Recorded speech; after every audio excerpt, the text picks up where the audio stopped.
A chilly morning breeze swept across Rockefeller Plaza as the cameras rolled and the Today Show studio buzzed with its usual energy. But behind the lively atmosphere, tension simmered beneath the surface. Meghan had agreed to an in-depth live interview, one she believed would give her a clean slate, a chance to tell her side of the story. She stepped into the studio confident, poised, prepared. Savannah Guthrie, however, had a reputation: calm, sharp, and unafraid to ask the questions others danced around. As Meghan settled into her chair, the crew made last-minute adjustments. Savannah glanced at her notes, then at Meghan, offering a polite but unreadable smile. Meghan felt the shift immediately. This wasn't going to be the gentle walkthrough she had expected. The show went live. Savannah began smoothly, asking about Meghan's charity work and recent projects. Meghan answered effortlessly, her tone steady, almost rehearsed. But then, after a brief pause, Savannah leaned forward. Meghan, many people feel there are contradictions between your public statements and what's been reported. For example, she listed off several moments that had ignited controversy. Meghan's posture stiffened. She wasn't expecting such a direct transition. She managed a smile, but her fingers intertwined tightly in her lap. Well, Savannah, she began carefully, things are often taken out of context. People make assumptions that aren't always fair. Savannah didn't interrupt, but the moment Meghan finished, she countered with another pointed question. The crew exchanged uneasy glances. Backstage monitors showed social media exploding in real time. Meghan tried to stay composed, but the questions came faster, each one chipping away at the polished narrative she had tried to build. Savannah never raised her voice, never broke her calm expression. She simply maintained an unwavering focus, her journalist's instinct locked onto her guest's discomfort.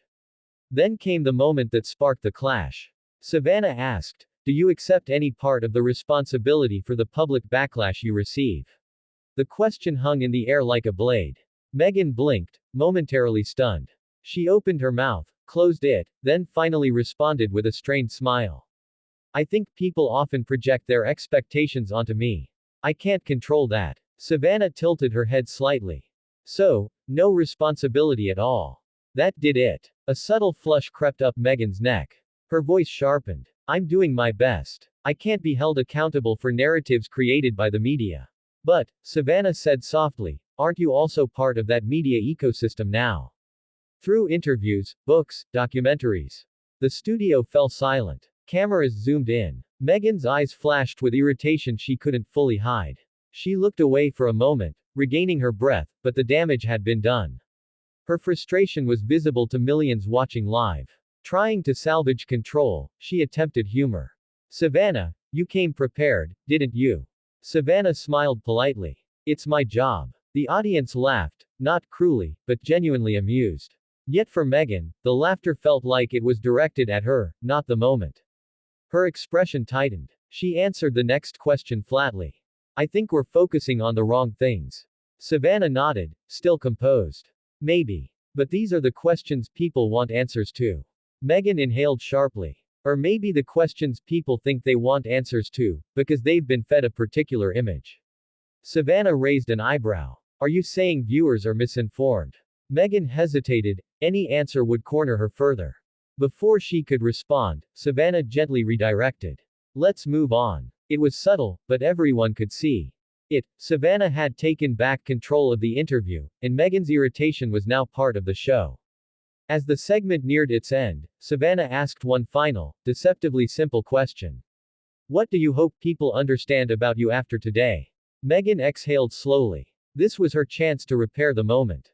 But the weight of the interview had shaken her confidence. "I hope people see that I'm trying," she answered softly. "That's all." Savannah nodded. "Thank you for being here." The cameras cut to commercial. The instant they did, Meghan's polite expression slipped. She leaned back, shoulders slumping, her eyes flashing with disbelief and frustration. Her assistant rushed to her side, whispering something quickly. Meghan didn't respond. Savannah, meanwhile, calmly handed her notes to a producer, completely unfazed. She approached Meghan with professional courtesy. "Thank you for your time. I know some of the questions were tough." Meghan forced a smile. "Yes. Tough is one word for it."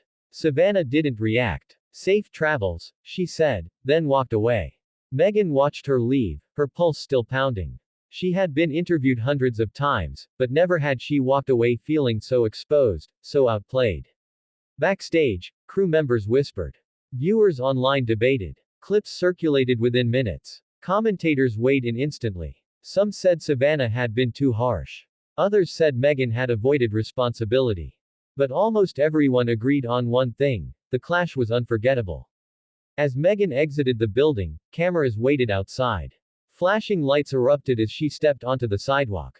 Meghan, how was the interview? Do you feel you were treated fairly? Do you think Savannah crossed a line? She didn't answer. Her jaw set, her shoulders squared, she moved toward the waiting car. When the door closed behind her, she finally let out a breath she had held for nearly an hour. She gazed out the window at the gray New York morning. Her reflection stared back, elegant, composed, but undeniably shaken.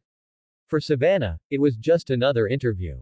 For Meghan, it was a reminder that no matter how much she tried to shape her own story, someone else could still challenge it, on live television, in front of millions. And that morning, challenge it Savannah did.